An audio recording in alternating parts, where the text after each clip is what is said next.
غربت کا علاج کیا ہے؟ نمبر ایک، مسلمان تجارت کی طرف توجہ دیں، ہم تجارت کریں۔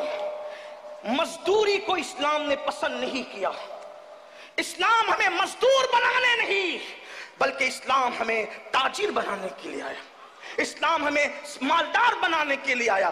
آپ کو نہیں پتا اللہ کے رسول کی محنتوں نے اتنا مالدار کر دیا تھا کہ جب بحرین سے حضرت ابو ہریرہ آئے تو بیت المال کے لیے 7 لاکھ درہم لے کر کے آئے اپنے ساتھ۔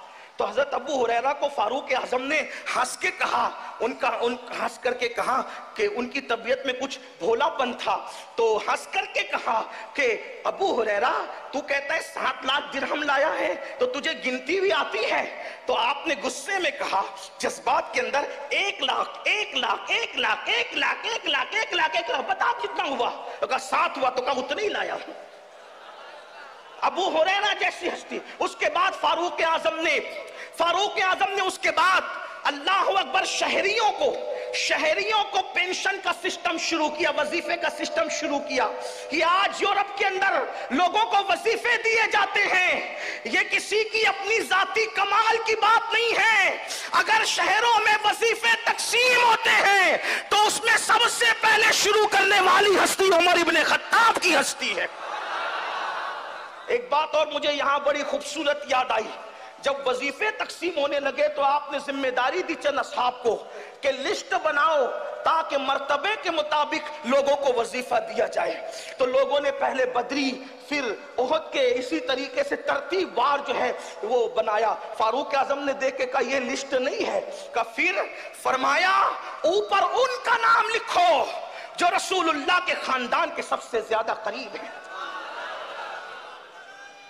پہلے اہل بیت کے نام لکھوائے اور فرمایا جس کا رشتہ نبی سے جتنا قریب ہے اس کو اتنا زیادہ حصہ دیا جائے گا، اور ازواج مطہرات کو سابقون الاولون مجاہدین کے برابر وظیفہ عطا کر کے بتایا کہ صحابہ وہ تھے جن کے دلوں میں اہل بیت سے نفرت نہیں تھی، بلکہ صحابہ تو تھے وہ جنہوں نے سب سے زیادہ اہل بیت سے محبت کی ہے، اور اہل بیت سے جتنی محبت اصحاب مصطفیٰ نے کی ہے 14ویں صدی میں کوئی اس کا تصور نہیں کر سکتا۔ یہ فاروق اعظم رضی اللہ تعالیٰ کا عشق رسول تھا۔ آپ نے پہلے اپنے آقا کی اہل بیت کو سامنے رکھا۔ بہرحال تو میں عرض یہ کر رہا تھا، پہلے نمبر پر مسلمان تجارت کو فروغ دیں، تجارت کریں۔ اگر چنے ہی بیچنے پڑے یہ بھی تجارت ہے، چنے ہی بیچنے پڑے، بلکہ یہاں تک اللہ اکبر اگر کسی کو مارکیٹ میں ذلت کی جگہ کھڑے رہنا پڑے تو اللہ کے رسول علیہ السلام فرماتے ہیں کہ جو رزق حلال کے لیے ذلت کی جگہ کھڑا رہے گا اللہ تبارک و تعالی اس کو آخرت کی عزتوں سے نوازے گا۔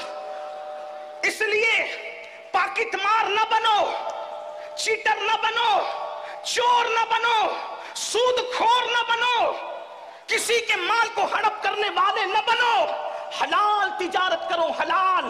اور سن لو، تاجر لوگ کہتے ہیں مولانا آپ لوگ تو دیندار ہیں، ہم لوگ تو دنیا دار ہیں۔ میرے بھائی تو کوئی دنیا دار نہیں ہے۔ اگر تو اپنے بال بچوں کو محتاجی سے بچانے کے لیے حلال تجارت کر رہا ہے تو کوئی دنیا دار نہیں ہے۔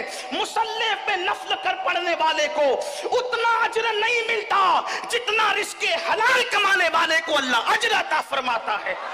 امام غزالی لکھتے ہیں کہ جب کوئی بندہ تھک کر اپنے گھر پہ واپس آتا ہے حلال روزی کما کر تو اس کے پسینے کی وجہ سے اللہ اس کے تھکن کی بنیاد پر اس کے گناہوں کی مغفرت فرما دیتا ہے۔ واقعہ بیان کرنا مقصود نہیں، آپ نے سنا ہوگا ایک لکڑہارے کے ہاتھ لکڑیاں کاٹتے ہوئے سخت ہو گئے، اللہ کے رسول نے ان ہاتھوں کو چوم لیا۔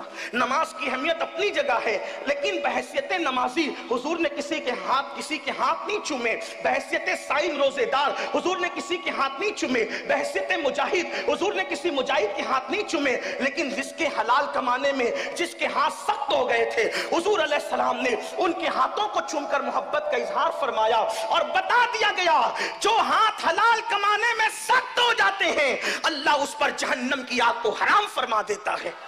اس لیے تجارت کو فروغ دو۔ لیکن آج کے لڑکے تو واٹس ایپ پہ لگے ہوئے ہیں،